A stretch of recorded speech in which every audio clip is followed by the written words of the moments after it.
Hey, everybody, and welcome to another episode of the Rising Tide Leadership Podcast. My name is Mo, and I'll be sitting in the host chair today. We are welcoming back to the show Dr. Lem Usita, the identity specialist. Dr. Lem, what's Yeah, up? right on. Thanks for having me on again, Mo. Looking forward to it. Man, I know you're busy. And so, first of all, brother, how's life been? How are things going for the identity specialist? Oh man, life's been pretty good. It gets pretty busy. Well, Southern California is a little bit cold today. Cold is relative, I guess, but it's in the 60s and that's cold for me. But That is no, cold man, for you Southern California, San Diego. And no, things are great, man. It's been really good. yeah.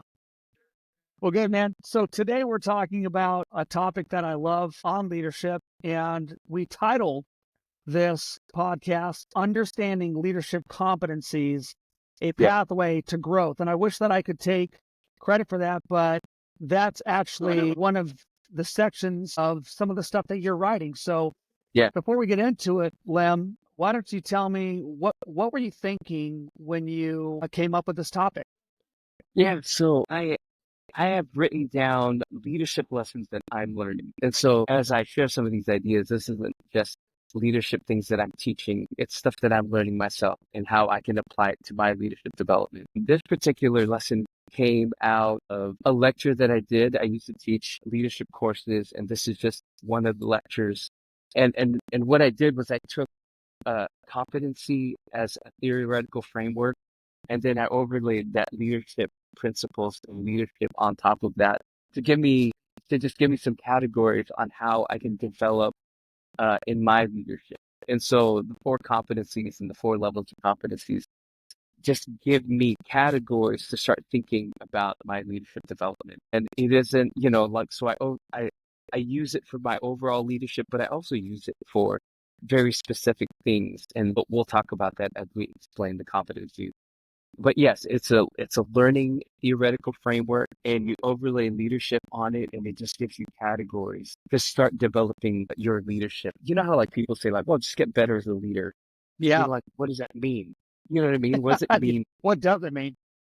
Or they read a book and they think, "Well, I just need to do these things," and it's not as clean. I think these levels of competency really help you to kind of, this is where I'm at, and this is what I need to do in order to get to the next stage. And so yeah, as we go through it, I think some of that will become clearer. Yeah, and that's what I really love about when I read this document for the first time. And I thought to myself, people need to know this, not so that they could just emulate it, but so that they can continue to make their own Right, leadership philosophy. Just like you said, you right. don't want to be somebody that is already doing leadership or anything. Yeah, You want to be you. And I think right, that's what you talk about with identity all the time, which is right, don't be somebody else, right? Be right. yourself. But how can you be yourself and continue to grow? And I think going through something like this helps because Yeah, it brings it to a conscious level. And so right. if we can, let's just jump into this. And I'm really excited about this because Yeah. for anybody listening, they're going to get we fall into all of these categories that we're going to talk to. There's not just one Mhm. category that each of us falls into, and that's what's exciting Yeah. about leadership. So, Lem, I wanted to take us through this, and so we're gonna explore the four levels of competency. We're gonna explore these, and so the first one is this: unconsciously incompetent, also known as ignorance of experience. Yeah. Okay. Yeah. Well, first of all, it's a theoretical framework that already existed. I just kind of took it and overlaid leadership on it. When you hear the conscious part, just think of awareness, and then the competence is just having ability. You like the alliteration, you know? I do. So someone that is unconsciously incompetent, when you ask me, what are the common signs? Somebody that is unconscious about their incompetence, they don't know. They're not even aware of the signs. That's the hallmark of this particular stage. You don't know that you don't know. You're not aware that you don't have the ability to lead. So for the person that in this stage is unconsciously incompetent, they don't even know that they don't know. You know what I'm saying? think something has to happen outside of them in order for them to understand that, like, in order for them to gain awareness that they don't know. Either somebody tells them, or in their leadership, they fail, or they have some kind of inconsistency, or things just don't work, where they awaken to the idea of, like, maybe I don't know what I'm doing. You know what I mean? I don't know what I don't know. Does that make sense? And so, yeah, it's really interesting when you ask what are the signs. Like for this particular person, they can't necessarily see it, but they don't know what the signs are. To them, they're just doing their thing. They need some kind of outside influence, a mentor, somebody to point out, hey, you don't know what you're doing. You know what I mean? And I think as leaders, we've all had those experiences where, we were called upon to lead in a particular area, and even through failure or through some inconsistency or somebody telling us, like, we awaken to the idea that, like, oh, maybe I don't know how to do this. Maybe I need to gain some ability. Maybe I need to learn how I can do this. Does that make sense? Yeah, it does. So in this category, I mean, when I think of some examples myself, Hmm. I think of maybe a college quarterback who gets drafted into the NFL. And there's a lot of things Yeah. that you're good at what you do. Obviously, you're leading Right. at some level because Right. being a quarterback, for instance, is like the ultimate call to Right. leadership in sports anyway. But Right. am I thinking of it correctly? Because you get to a new level, and all of a sudden it's like, oh wow, there's a lot of things I don't know, and the only reason you know that is because the old guard, the old guys, come and Yeah. say, hey, you're at a new level now. Now you need to start thinking about these things. Am I on the right track? Yeah, no, for I mean, using that particular example, like when you level up from college to the NFL, like there is a whole PR side of this thing that, like, a lot of professional players like get in trouble. You know what I mean? Because there's an image, there is a brand, there's PR side of this thing that, like, as a college, player, you didn't necessarily have to pay attention. Well, you do have to pay attention on that level, but when you level up to the next thing, it's all a new experience for you. So you don't know what this experience is like because you've never had that experience. And you just don't know what you don't know until you, well, that's why you get the training, and that's why you get the PR training. That's why you learn and you pick up the knowledge. Yeah, but that's exactly it. Like, if you're going to level up to that next experience, you don't know what you don't know. You can't ever start a new job with 5 years experience. Just can't. You know what I mean? You got to go through it. You got to experience that job. You got to experience that role in order to get that experience. Yeah, absolutely. Yeah, so I want to hit on that and have you expand on what it means to level up in leadership a little bit more, because in leadership, we can throw around terms, we can throw around phrases. In business, we can do that, right? Yeah, yeah, yeah, So, yeah. and words matter, definitions matter. So, why don't you tell our audience, what does it mean when you talk about leveling up in leadership? Okay, let me use the example. You know what? This will be better. This would make better sense if we talked about leveling up in in the last level. Does that make sense? Because you go through this process, and so then Okay, what does it mean to level up? So let's put a pin in this, and let's hit that leveling up after the fourth man, competency. That I makes love it. sense? I love it, man. I love it. Yeah, it'll just make it all make so much sense. For sure. But let me, like you said, the words matter. As I was thinking through, like, the levels of competency, I was trying to think of an example that kind of helps us, walk through each one of the levels. And the example that I came up with is driving, right? When you are 12 and you want to drive, like, first of all, legally you can't. You know what I mean? So it's all just a desire to get behind a car. You may love cars, but at 12 years old, legally you just can't do it. You know what I mean? Right. So Yeah. you've never been behind the wheel. You don't know what you don't know. You're not conscious of what it means to drive and to be on the road and go 65 miles an hour. But you just don't know because, well, you're not old enough to know. You're not at the place where you can know. So that is that level of unconscious incompetence. At 12 years old, you know nothing about driving. You can't know anything about driving. Legally, you just can't do it. But there might be this desire to want to drive. But you just don't know what you don't know because you can't do it. Does that make sense? It does. And so like that 12-year-old wanting to drive is at that level of unconscious incompetence. As a leader, like back, into that leadership, you might be put in a leadership role because of natural ability or luck, you know what I mean? But as you're in it, again, the inconsistency, or the inability to lead, it's like the failures, like those are all hallmarks of somebody that is unconsciously incompetent. Yeah. So before we get to the second point, give my listeners maybe one or two actions that they can take to move out of this first level of being unconsciously incompetent. How do we get out of that? I mean, if I don't know Yeah, that I don't know, I mean, what am I going to do as a leader? Like for yeah, a brand new leader out there, for a leader who's been a leader for 5, 10, 15 years that maybe thinks they know everything, yeah, how do we get out of it? yeah. So there is, like I was telling you, like in this level, the only way you can know is something outside of you making you aware of that, right? Like, because if you're unconscious to it, you can't see it. So somebody has to help you see it. And so being around people you trust that build into you, a mentor, another leader, somebody that knows, I mean, that's typically what you do. Think about your NFL example. Like if you come into the league, you always have a trainer, a coach, you have somebody speaking into what you don't know. Does that make sense? So paying attention to what's happening outside of you, surrounding yourself with people that can talk into your leadership.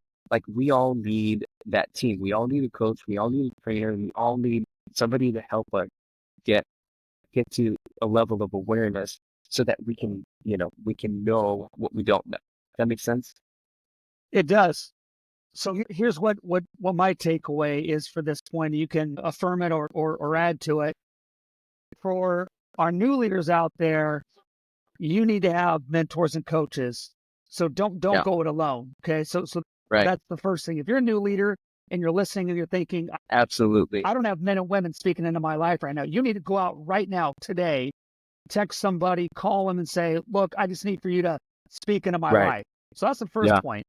But the Yeah. second one is more important to me, which is if you are a seasoned leader out there and you have moved from this and you've been doing Yeah. leadership a while, it's your job to pay it forward and go find the leaders that want to Yeah. grow Yeah. and speak into their lives. And Yeah.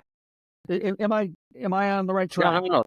That's exactly it. I'd love to add like one other piece. As Yeah. a young leader, no matter where you're at, have have a vision for what your leadership can be. Have goals that help you get to where you need to be as a leader. And sometimes just having that helps you to then take a look at what you're doing and you just keep going back to vision, you just keep going back to the goals. And then like you were saying, having mentors, having people to make you aware of what you don't know to kind of really help them through. For sure.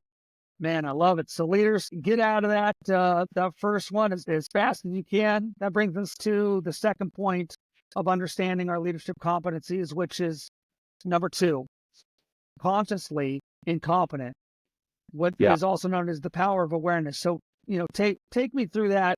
And I guess the question I would have is once a leader becomes aware of their gaps, Yeah. what strategies, mindsets, Yeah. etc., do you recommend for embracing this Yeah. uncomfortable but really important and vital stage of conscious incompetence? Yeah. So if in the first stage, you just aren't aware, once you gain awareness of your incompetence, like, I think that's the beginning of the journey. I think that's the beginning of like, like you were saying, leveling it up. And so knowing and being aware that you don't know, it really is the first step toward leveling up. And I think that awareness of what you don't know really kind of helps you um, grow in your leadership ability. But I think the biggest thing about this particular stage is to take on the humility to understand that you don't know. You know what I'm saying? To to put yourself in a place where you look up to the mentors, where you look to the leadership knowledge, right? And when you start reading books and in this stage, you first gain the knowledge that you need in order to level up, but then you practice, right? And then you get some feedback from a mentor or from your team, and then you go back to the knowledge and then, do I truly understand this? And then you practice some more, and then you get back to reflection and you get back to evaluation from your mentor or your team, and then you just keep working the process. And the thing about conscious incompetence is you're thinking through it, right? Like there's a strong awareness of it. You're thinking about all of the steps. Does that make sense? You're taking the knowledge that you're learning and you're Yeah. practicing.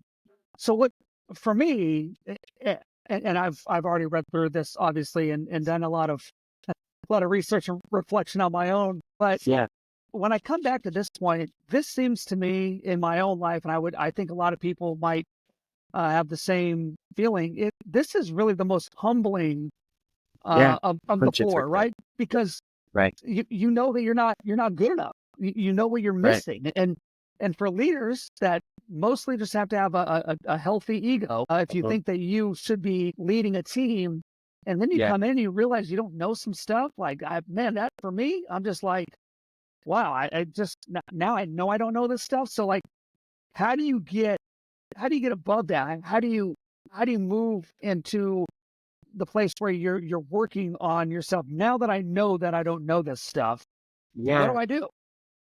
Back to the goals and visions that you have for yourself as a leader. When you come back to those goals and visions of like, this is the kind of leader that I want to be. I mean, humility kind of helps you get there. You know what I'm saying? But then also, like, I don't know, like, if you have like just that drive inside of you to become better, like, this stage of consciously incompetent is like an amazing opportunity for me. Like the way that I see it, like yes, you need the humility to listen to others and to take on more information. For me, it's new opportunity. It's growth. Like I'm gonna just become better as a leader once I recognize my incompetence. Like it's just the beginning of like taking that next level, leveling up our leadership. And so I Right. think it's pretty exciting. I think it's opportunity for us, if you can take on that humility to become better. Yeah. So I would assume that at this stage, you probably would have mentors, coaches in your life. So how do we, in this stage of being consciously incompetent, how do we use feedback from mentors and coaches? And how can leaders use setbacks as learning opportunities? Well, as you're learning about leadership and as you're gaining knowledge and as you're leading work, like if you have the ability to do the work, you can take a look at a principle. Take any one of Maxwell's principles. You can take a look at that principle and like, all right, am I, or actually he calls them laws.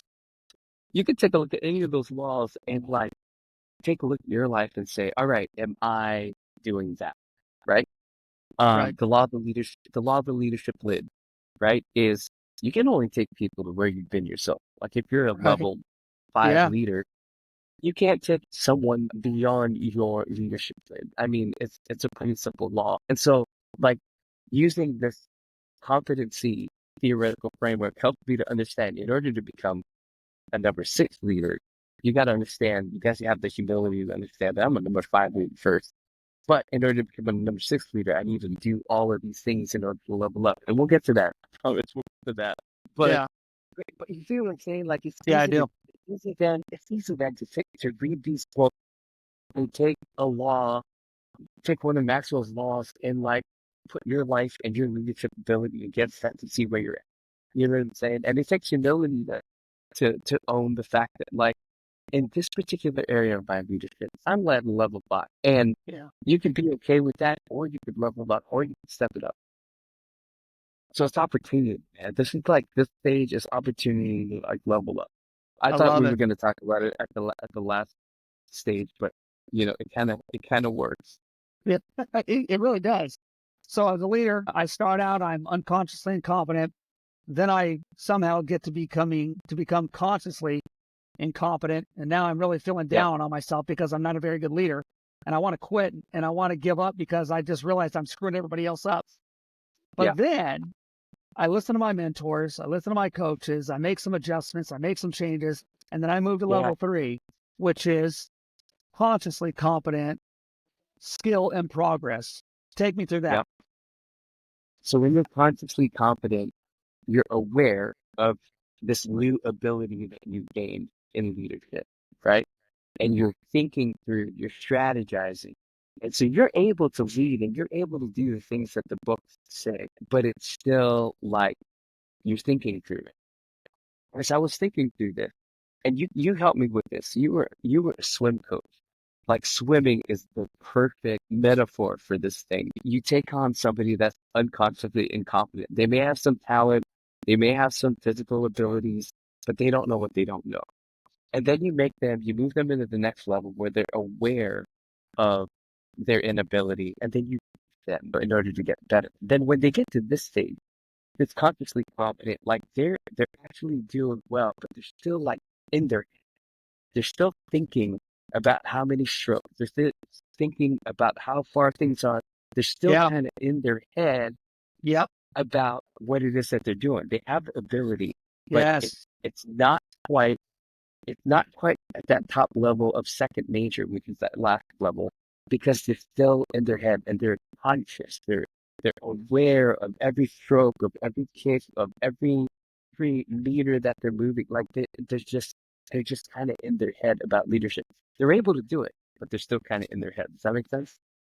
Yeah, it does. And so I guess the question I have is when a leader reaches the consciously competent stage, what does the process of intentionally applying their skills look like on a day-to-day Yeah, practice? it's well, that's exactly what it is. It's taking the knowledge that you know about leadership and then practicing, right? Just Yeah. practicing, doing it again and again.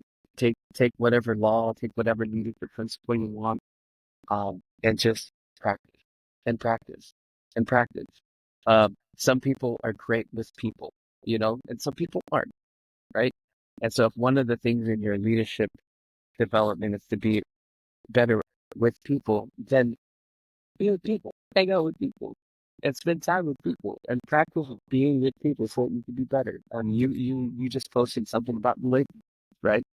And knowing people, knowing how you relate to people, and knowing about other people, how people relate to them better. And so, in order to get better at that leadership principle, you take these leadership principles and you just put it into practice. You do the feedback loop of evaluating and reflecting, and then you do it again, and then you just get better, and you get better, and you get better. So what about somebody who's not great with people skills? I mean, that's why they're people skills, right? Because you have to get Right? better with them. I think there's a lot of, I mean, for all of us, we've had to Yeah. learn how to become better and become consciously competent working on those skills. What do you say to somebody who says, man, I just need Yeah. people? Well, I think one of the principles for me for leadership is you lead out of who you are, right? And Yeah. so a lot of times you read these leadership principles and you look at these leadership, gurus, and they're all rooted. They all need to be upfront. Right. And so, like, so then we create this picture in our mind that we need to be extroverted. We need to be more extroverted as a leader, right? And we need to, like, even just in relationships, like extroverts, kind of love people and kind of love interacting with people. And so, like somebody that's extroverted, are they a better leader than somebody that's introverted? I mean, they might look like one, but when it comes to strategy, thinking through things, like the extrovert, gonna like blurt out the first thing that comes to their mind. They haven't thought through stuff. Like, you know what I'm saying? So they may have strength in relationships and being upfront and being with people, but extroverts don't typically spend the time to think through what it is that they're saying. It's just like throwing stuff out there. You even said that in one of your charts, when you're throwing out like, Yeah. principles and you just throwing stuff out. Like if you're an extroverted leader, you're just kind of doing it without Yeah. You just say in it. this level. Yeah, in this level. And Yeah. so, yeah, like, so working at it, like it's gonna look like who you are, right? And so getting getting a better understanding of who you are as a leader, introverted or extroverted, good with people or not good with people, like helps you helps you to become the best kind of leader that you can be because you're leading out of who you are. And so it may not look like upfront, big, loud with the hands moving. You may be the guy that's doing it all in the background and you're making moves, but like no one ever sees it. And that's okay. Like there's some great leadership ability in being able to do that. And like, there's a lot of people that have those kinds of strengths that organizations and teams need in order to move forward. Does that make sense? So you lead out of who you are. You lead out of your strengths. You lead out of your abilities, and you just like keep practicing those leadership principles in light of who you are, right? Not in light of what you think it should look like or what somebody else does. Because if you're always going to be the second rate somebody else, if that's what you're going to do. And you can be the first rate yourself if you lead out of who you are. Yeah, I got a couple thoughts on that. One, for those leaders out there who are extroverted, and you're right, a lot of times the extroverted leaders are the ones that are easy to spot because they are out there and Mhm. being flamboyant and loud, Yeah, and yeah, I mean, yeah, I use my hands a lot, but it's yeah, it's really what I call the ready fire aim principle. It's just like you're just kind of doing it, and some yeah. leaders are good at that because they get enough information, they put it out there, they make a decision, and then they can kind of clean it up if they have to, and that's great, that's Mhm. fine. But then for introverts, a lot of times, Yeah, so one of my mentors years ago said, give me an extroverted leader and I'll work with him or her, but it's going to be hard because I already think they know everything. But give me an introverted leader and they're going to be quiet and they're going to take a little bit more time maybe because I need to get them out mhm, there and mhm, but once the introverted leader becomes competent in leadership, they're mhm, unstoppable. mhm. I mean, those are the leaders that we want because Right. they're the ones that are just they're just naturally more thoughtful in the process. And I Yeah, mean, I they're take processing, they're yeah, strategizing. Yeah. yeah, and I take my clients through the DISC assessment, and you and I were talking about that, and we're actually going to Yeah. be collaborating and doing some stuff with our companies for our Yeah. clients on that. But in the DISC assessment, of those D's and I's, so the dominant personality or the inspirational personalities, they're just out there. But a lot of times, those subdued or those conscientious Yeah. ones, they're kind of sleepers, and a lot of times I take my clients to and they say, "Man, Mo, I'm just not out there. I'm not the kind of person to get." And I say, Yeah. "Man, That's I can't okay. wait till you feel good about this because when you feel good about leadership, you're going to be Yeah. unstoppable." And so Yeah. I want to give a book recommendation, and I know I'm going to give you some time at the end, as I always do, to give your what are you reading or what are your recommendations right now. But since we're on this point right here, it doesn't matter if you're introverted or extroverted. One of the best books that recommendations that I was given by one of my commanders in the army, Mhm, who was a great leader, very quiet man. Everybody, he makes good decisions, sound decisions, takes his time, which takes a lot of people off, but he always makes great mhm, decisions. And he said, mhm. you need to read Quiet Leadership. And it's by a guy named David Rock. Leaders, if you haven't read Quiet Leadership yet, it is really a great way for you to just transform who you are as a leader. And so pick up that book. I'm sure you can get it on Amazon or whatever. But read it and let me know in the comments what you think about it. And it really is going to make you a better leader. So that's what I have to say about that. That's awesome. That is Yeah. awesome, man.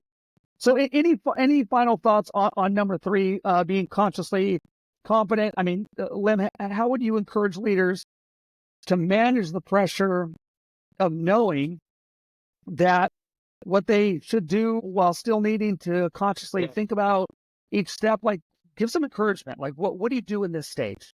Oh,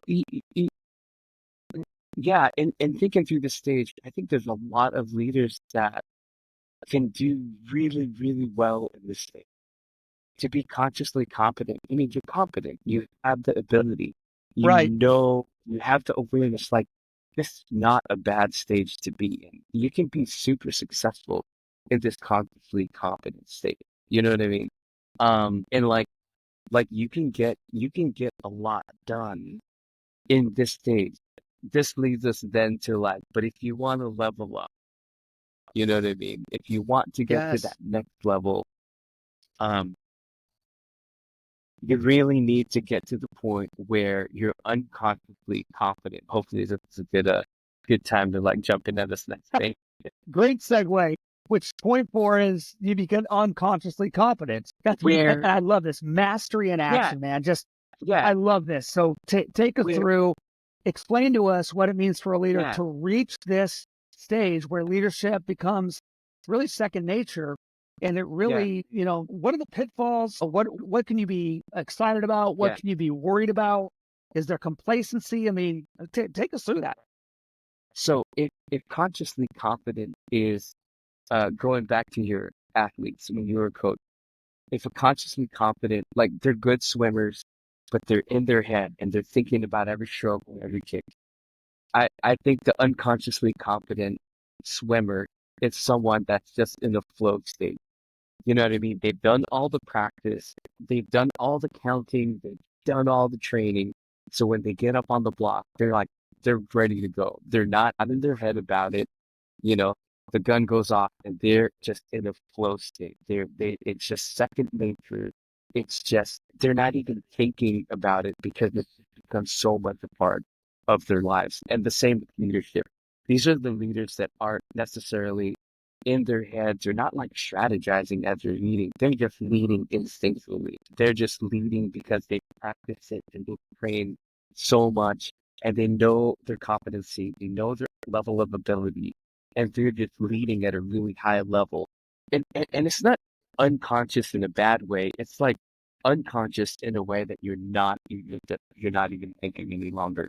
Like it's just flowing out of who you are. It's second nature.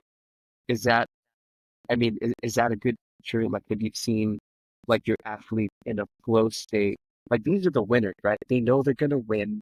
Like it's in there. They just know they're gonna win, and I mean, there's no stopping them. That level of competency that this last stage is talking about. Yeah, it is. And so what I think as a swim coach is Michael Phelps in the 2008 Beijing Olympics. And this is when he Hmm. got his 8 gold medals and he's doing the 100 fly, which he was going up against a guy named Kavich, who was an incredible flyer. And so they were neck and neck. And Michael Phelps was unconscious in just the things that he does. Every stroke. I mean, he could swim. He could swim blindfolded. That's how much he knew his stroke. And at the Hmm. very end, he knew that he was going to be outtouched by this guy. And so he just instinctively takes another stroke, which is the worst thing to do in swimming, Right, unless right. you're Michael Phelps. It was Instinct. mastery. It was Yeah, instinct. And yeah, everybody that watched it thought, what is he doing? But after you hear at the very end and you kind of go through it and he ended up winning the race, yeah, that's mastery. When I think about, doing something so much, so long that your body just knows it. yeah, And so yeah, those are the kind of athletes that I look for. And that's yeah, why, being a student athlete is so hard. Or an athlete at any stage, really, because if you want to master uh, your field, in that case, yeah, athletics, you really have to do the repetition. And I think for leaders, a lot of people don't want to do the hard stuff, right? And so yeah. for our leaders out there, really, it's about doing the little things, the mundane, Mhm. doing the things consciously long enough so that it becomes Yeah, unconscious. That's right. That's yeah. what I get out of it. Yeah, no, that's exactly it. Where you're in flow state, where you're I doing love things that, the flow state. instinctually, where Yeah. you're just, I mean, and it's unconscious in the fact that you're not thinking about all the little details. Like there's just something that it just flows right out of you. Absolutely. And So one of the other examples that I yeah, have of this is when back to driving. You know, like. I've been driving for years now, for decades. And so like when I get behind the wheel, I remember when I first started driving, like you're aware of where your hands are and you're like you do yeah, all of the things, you follow all the that's rules, right. like Yeah. this is the book. Right. That you know, that's that consciously competent you're thinking through things. But like now when I drive, it's like I get in the car, I turn the car on. I mean, I do all the things. Sometimes I signal, there's saying, but like I'm not even thinking about that anymore. And I just change lanes. I drive with one hand. I just don't pay attention to any of it. And like it's become like unconscious, but like I'm still pretty good at it. You know, I have high level of ability and I'm not necessarily like thinking about every little step in things. You know what I mean? And so what like it's one of the examples that I can think of that I'm like, man, I just whenever I drive, it's an unconscious confidence. I get to where I need to get. I don't get a ticket. I don't get in an accident. You know what I'm saying? And I mean, even today, there was like someone on the road and they were just walking on the line. And I went around them like it didn't faze me, whatever. You just like, you just avoid things because, you're just in that flow state when it comes to driving. Yeah. Yeah, it's funny you said that. I think because I've been riding motorcycles for my entire adult life, and Yeah, it's kind of funny because yeah, I've taken the defensive driving course or defensive riding course, and they teach you how to be instinctive. But the funny thing is when they one of the first things that they tell you in that is you always need to be as a motorcyclist, you always have to be conscious of what's going on around you. So yeah, there's like a give and take because when you're on a motorcycle, you're smaller than the rest of these yeah, big cars. It doesn't matter yeah, how good you are. yeah. There's nothing around you. A car is always going to win. Yeah, yeah, But the reason that they take you through these defensive riding courses is so that when you get into what we call the weeble wobbles, because the wind hits and you're going to go down, how to get out of yeah, that, yeah, how to press into the where you want to get out of. You actually press into that because it takes you the other way, which yeah. is crazy, because Right, instinctively you would want to do the other thing, but you have to do it long enough and practice it so that it can right. become unconscious when it needs to be. Same thing. So I think Yeah, about this. yeah, Why this level is important, Len, is and maybe you could speak to it, is that the more you master, the better you're going to be able to deal with crisis.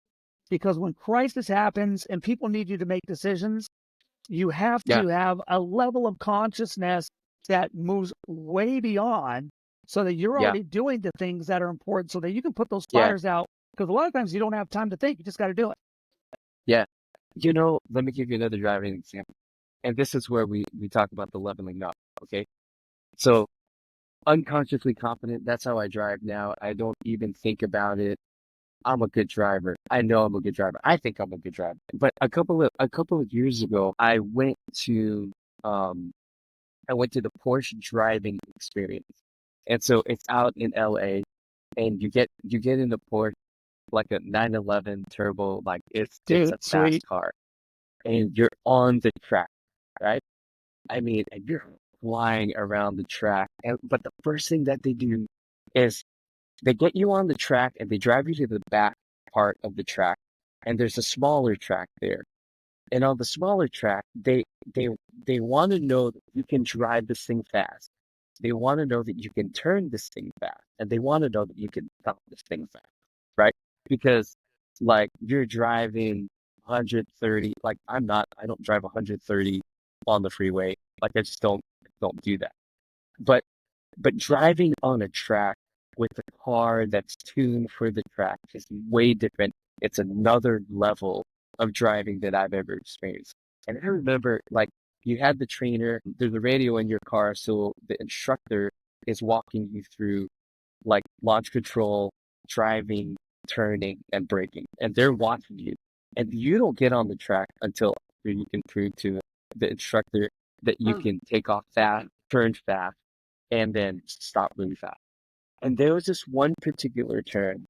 So we learned how to do launch control and you take off. And those cars are 0 to 60 in a second. And like what you had to do, you had to launch control, take off, and you had to do this one turn at like 80 miles an hour. I don't do turns at 80 miles an hour, right? Like that's not normal. And like you're going faster than that before you get to the turn. And the instructor says you can only hit the brake once. Hit the brake once, make the turn, and then come back around. And it took me like 4 times before I could do it because instinctually I would be driving 80 miles an hour around this curve and I would freak out and then I would hit the gas, I would hit the brake again in order to slow down further. Right. And it took me 4 turns to understand that the capability of the car was up here and my driving ability was down Yeah, here. And absolutely. in order to level up, I needed to be scared and I didn't feel what it was like. And once I realized it, like, oh my gosh, this car can handle this turn at 100 miles an hour. But my ability was to do this turn at like 30 miles an hour. You know what I mean? Yeah. It was way beyond my ability to do this turn. So it took me 4 times in order to get to the point where I was able to do this 80-mile turn with just hitting the brake once, right? And I was able to stop the car. Lost control was easy. Stopping the car was easy because we just like slammed on the brake. But like this turn was very difficult. And I realized that my ability to drive was far inferior to the car's capability. Like the car can handle anything that I could Right. have done. I just hadn't leveled up yet. And so back to this whole unconscious competency. Like when I drive, it's unconscious competency until I'm put on the track. On track driving to a car that's tuned to drive on the track. It was a whole nother level of driving that I didn't know about. And then all of a sudden I went from unconscious competency in my driving Right. to I was made aware in a very real sense because you're driving this, $150,000. So You know, cool. I was made aware Yeah. of my unconscious incompetence, and I Right. woke up to it, and I was like, in order to make this turn, I need to learn how to do this. And so that's just a leveling up. Like once you're in unconscious competency and in your leadership, like you're gonna level up. You gotta put yourself into something uncomfortable and something much bigger. And then you move into this whole cycle of like, oh, I don't know that I don't know, because this is a whole other level of leadership that I never experienced. Right. But what this theoretical framework helps us to do is helps us to see where we're at in our leadership journey, to know that in order to reach Right. the next step, this is what I need to do. But in order to level up, I need to put myself in something uncomfortable and make this turn that I've never made before and go through this whole thinking process again in Yep. order to get to like this higher level, this new level of leadership. Does that make sense? Yeah, it does. So let's talk about leadership as a fluid process then, because Mm-hmm. once you know these leadership competencies, Yeah. there's different levels and different skills, right? And you said Mm-hmm. Mm-hmm. you were up and then you had to come down, you had to become conscious again. So Yeah. so you mentioned that leaders can be in different levels and various skills. So how should a leader approach identifying where he or she stands in each skill area? Like, what do they do? What's the Yeah. action point? Again, back to you lead out of who you are, right? Some people can work on multiple things. I think at the higher level of leadership, Right, you can look for things. But But as you're growing and as you're developing, I mean, focusing on the one thing that gets you the most bang for your buck, the most return for your investment, like focusing on that one thing based out of, again, your personality, your leadership, your learning style, like just to focus on that one thing and leveling up in that one area, I think really helps you. And so if it's in relation to relating to other people, or if it's an administrative task, like I need to level up on my administrative abilities so that I don't look like I don't, so I can look like a professional, so I can look like I know what I'm doing.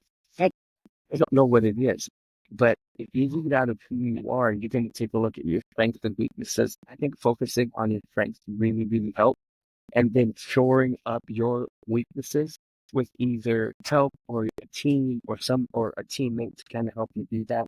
I mean, it's going to look differently for everybody, but I think focusing on your strength, going back to your goals and the vision for yourself and your leadership really kind of helps you move along in the process. And just keep in mind, you can be at different levels of competency on different things, right? And so to be able to manage, like, okay, in my in my relating to people, I'm at the last level, right? But in my administrative abilities. I'm at that second level. So how are you going to manage those two things? Like, where are you going to focus your attention? And I mean, sometimes it's situational depending on what you're doing. But like, what I think this this framework does is it helps us to locate where am I at in my leadership development in all of these areas. So the more you get on the leadership journey, I tell people all the time, now you're seeing all the things that you're messed up in. I can do this better. I can do that better. I got to get better. Leadership's all about getting better, being, continually growing. So how can leaders prioritize growth in areas where they might be consciously incompetent or unconsciously competent? Like, how do you decide what's the most important? You said, well, I got to deal with that and I got to deal with that. So, but I don't have time to do all of those things. Yeah, I'm busy. You're busy. So yeah. how do you prioritize it? Yeah, this is where the mentor or the trainer or the coach comes in, right? Because they can objectively take a look at your journey and help you figure out, okay, if you want to grow in your leadership, this is the thing to focus on, right? This is the thing that you need to work on and develop and practice in order to become a better leader. Having somebody that's walked alongside you, but a couple of steps ahead, like just having that mentor, trainer, or coach really just kind of helps you uh, to take a look at your leadership journey. Yeah. So let's talk real quick about personal reflection and ongoing growth for leaders. What are some reflection techniques or self-assessment questions that leaders can use to continually assess Yeah. their competency levels? Now, if you've never, like back to you lead out of who you are. So if you've not done the DISC assessment yet, I think that's a good first step. And if you need help with any of that, like, I know a guy, and I'm looking at him right now, or I can help you. We can help you Yeah, through we can. having a coach and having a mentor and having a trainer to kind of help Got you to do it. understand, first of all, who you are, because you lead out of who you are. And so once you get a good understanding of who you are, um, and you're working with a trainer or a coach, then that, I mean, I think that's the first step to figure Okay. out who you are. And Yeah. this assessment, a trainer or coach really helps you to do that. And then as you're leading, as you're moving in your leadership journey, to have uh to have that mentor walk alongside you really kind of help. I do want to say, I want to plug this as well. Like, if you are in a situation or on a team where there isn't a good leadership culture, then you need to get out of that. Like, no amount of work and no Absolutely. amount of like leadership development is going to help you if you're in a crappy leadership culture. Like, if you're in a Yep. leadership culture where they're micromanaging you and they just don't want to help you grow and they're not about you, then you need to get out of that Get situation. out. Yeah. Yeah. But I think, I mean, learning who you are, getting that DISC assessment is key, and then getting the mentor, the training, and the coaching just kind of really helps you in your reflection. It helps you in your practice. It helps you just um walk alongside someone and just, they can kick your butt and they can course correct and they can kind of help you in your leadership journey. Awesome. Yeah, Well, man. let's talk about uh two quick points. I got a question for each. And the first one is I want to talk about some practical takeaways for my listeners. And so the question would be, what are some immediate steps that listeners can take away if they want to evaluate and improve their own leadership competence? You mentioned the DISC assessment, but what can they do today? What can they do right now? They get done listening to this and Yeah. they say, man, I'm going to take a step now. I'm going to be proactive. I'm going to do Yeah. what? You're gonna journal. You're going to write down your journey. You're going to write down this is where you're at. And then Yes. you're going to write down goals. And then you're going to continue to write. How did I feel? You're going to reflect. You're going to evaluate your practice. And then you're going to come back to it. You're going to write better goals. And then you're going to write new practices, new goals. And then you'll be able to track your journey along the way. So what you're going to do today, the first thing you're going to do is you're going to get some notebook. You're going to figure out a way to write down your ideas. You're going to write it down and you're going to track your development. Because if you're not measuring it, if you're not tracking it, like you can't know whether you're growing or not. And so I think to writing down where you're evaluating, reflecting, writing down new goals, coming back to it again and again, rinse, repeat, repeat, just keep writing. So if you want to start writing. I love it. You know this lesson. Yeah, I do. And so, so the reason I laughed right away when Lynn said that, and I knew he was going to say that, is because years ago, I'm talking, this must have been over 20 years ago, Lynn Yeah, told me, Mo, you gotta write. And I said, I do write. And he said, well, in fact, because I've been journaling since I was like 12 years old or younger, probably actually. And Lem said, well, I haven't seen any of that stuff. And this is back before the days where everything was easily put on the internet. And he said, you got a blog. And I said, are you kidding? If I put my stuff out there, somebody might say something mean to me. And he's like, that's why right. you got to put it out. And Yeah, man, I took that plunge and it has been a game changer for me. So the leaders, listen to Lem, get your notebook today and start writing yeah, stuff down. Even if you don't know what you're writing, just start writing. Oh yeah, absolutely. And so that was exciting for me. It'll be exciting for you. yeah, Last question, as we look into the future, Dr. Lem, as leaders navigate through these levels of competence, how can they yeah. maintain a growth mindset for the long term? I think it's your community. It's your mentor. It's the people that you surround yourself with. If you surround yourself with losers, then you're just gonna keep losing, you know. But if you surround yourself with winners, if you surround yourself with people that can build you up, people that can encourage you, people that can challenge you, then that's it. That's the winning ticket right there. Your community, the people you surround yourself with, and the mentors that you let into your life. Man, I love it. We're going to be talking a lot more. I finally got Lem to write down a bunch of this stuff, and we've got dozens and dozens of these Yeah, topics. And so we're going to be bringing them to you as fast as we can sit yeah. down and do them. Thank you. Thank you for allowing me to share these lessons. These are ones that I'm continuing to learn. And I'm really Yeah, excited that you wanted to record some of these. Looking forward to recording more of these lessons and just talking through, leadership development. So thank you so much. man, you got it, brother. Thanks for being on the show again. Listeners, put this on, like Lem said, rinse and repeat.